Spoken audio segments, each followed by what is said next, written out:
Good morning, students. How are you? I hope you all are fine. And today in our English class, we will start new chapter, chapter 8, Non-Finites in your practice book. Verbs.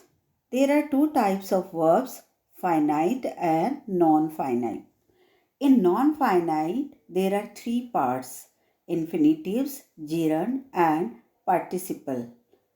And infinitives are also has three parts, simple infinitives, gerund infinitives and bare infinitives.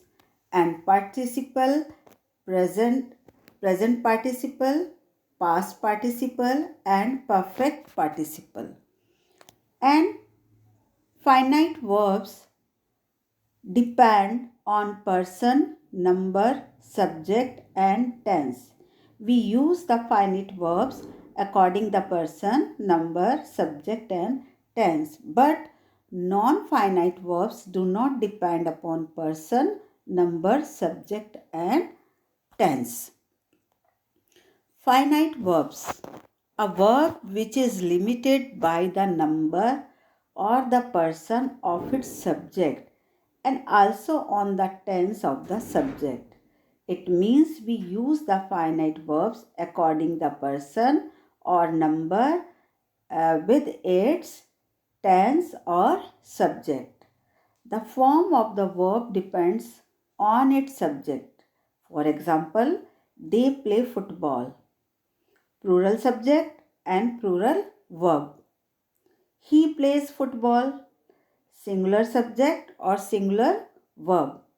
You are playing football. Present continuous tense. We are using the finite verb according the tense or according the subject. She was playing football.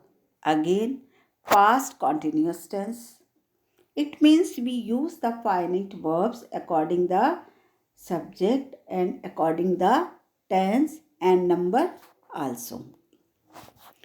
Non-finite verbs do not change their form even when the person or the number of the subject changes, nor on the tense of the sentence. It means in non-finite verbs, the subject, tense and number do not matter. For example, they want to eat something delicious. She wants to eat something delicious. He wants to play football. They want to play football. They want to eat eggs for breakfast. It means if we are using the verb to eat, there is no matter whether the subject or number is singular or the plural. And like this, if we are using the verb to play, it is not the matter that subject is singular or the plural. Types of non-finite verbs. The infinitives, gerund and participle. The infinitives. Now the question is, what are the infinitives? Infinitives is a non-infinitive verb. It is generally preceded by to. It is a verb that is used like a noun, adjective or verb. These are the verbs that we can use these verbs like a noun, like a adjective or like a adverbs. Infinitives are of two types. First, simple and second is gerund. When infinitive is used as noun, it is called simple infinitive. And when infinitives is used as an adjective or an adverb, it is called a gerund infinitive. We can understand with the example. When infinitive is used as noun, it is called simple infinitive. Use of simple infinitives as subject. To read is a good habit. To read is the verb and it is the infinitive verb, simple infinitive verb. Here to read is the subject. To find fault is easy. Again, to find is the verb is using as a subject. Or as object to verb, I like to play. To play, it is a verb, but we are using here as a object. He likes to read. Again, to read is a verb, infinitive verb, but we are using it here like a object. As complement to verb, his greatest pleasure is to swim. His intention is to sing. Here it is used as a complement. And use of infinitive with what words? I don't know what you see. Here the question interrogative, the words which related the question mark. What? To say is the infinitive verb. Tell me where to go. I wonder who to call. Do you know how to swim? These are the what's word, what, where, who, and how, and after that we use the infinitive verbs. Gerundial infinitive. When infinitives are used as an adjective or the adverb.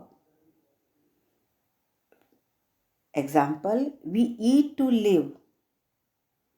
We eat to live to modify a verb. It means we use here to live as a adverb. This wine is pleasant to drink. Here is the to drink is modified as a adjective. It is the adjective of the wine. So it is used to modify as an adjective and as a verb. It means when infinitives are used adjective or adverb. In active voice, there is in active voice to is not used with hear, see, make, feel, watch. No, there are some verbs. When these verbs are in the sentences, we don't use to. I heard her sing. I watched her go. She made me fool. To is not used after let. If let is in the sentence, we don't use to. I let her sleep. Let them play. Let him come. If we are writing, I let her to sleep, let them to play, let him to come, it is wrong. To is not used in negative and interrogative with need and dare. If we have the sentence of negative and interrogative and we have verb need and dare, we don't use to. I need not go. Dare you act like her. Gerund. Infinitive. Before the verb we use to, and in gerund we use after the verb ing. Gerund is the ing form of the verb which is used as a noun. It is called as a verbal noun. Example, running is a good way to keep fit. Here, running is the noun. The boys were tired of running. Again, running is noun. He seemed to be interested in fighting. Here, fighting is the noun. I like reading books. As both gerund and infinitive have the force of a noun and a verb, they have same uses. Thus, either of them may be used in a sentence with not much difference in the meaning. If we are using the gerund, if we are using the infinitive, the sense is the same. There is no difference between the meaning when we use gerund or infinitive. Teach me to swim. Teach me swimming. The meaning are same in both the sentences. Now the participle. And participle also, a participle is that form of the verb which has characteristics of an adjective and a verb, and they are of three types: present, past and perfect. And present participle, first form of the verb, and ing, reading, swimming, going. Present participle ends with ing and represents an action as going on or incomplete. Example, we met a girl carrying a basket of flowers. It was a tiring journey.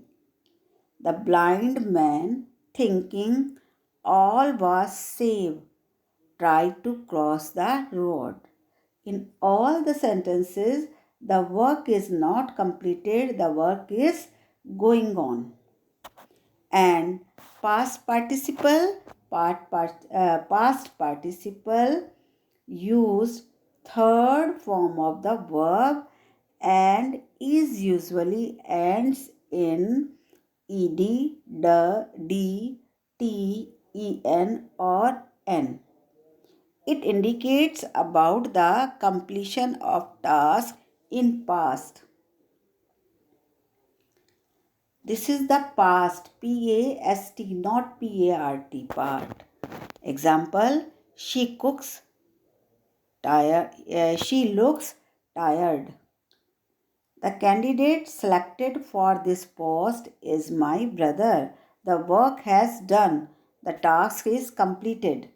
Driven by hunger, she stole an apple.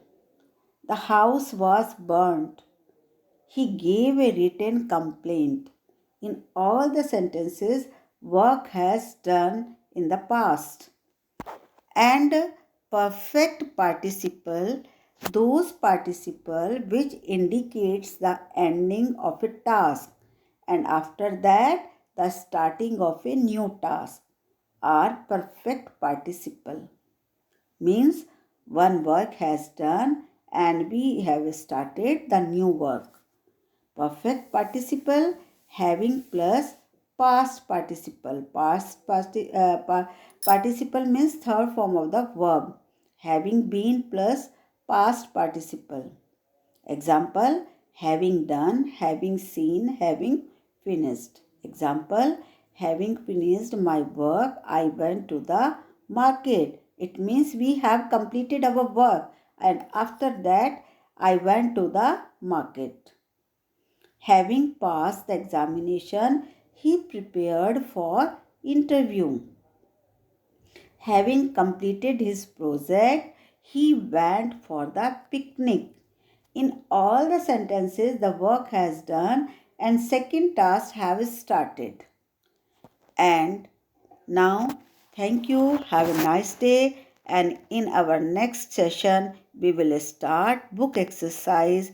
And dear students, please try to understand and after that, try to understand the exercise in your practice book. Again, thank you and bye-bye.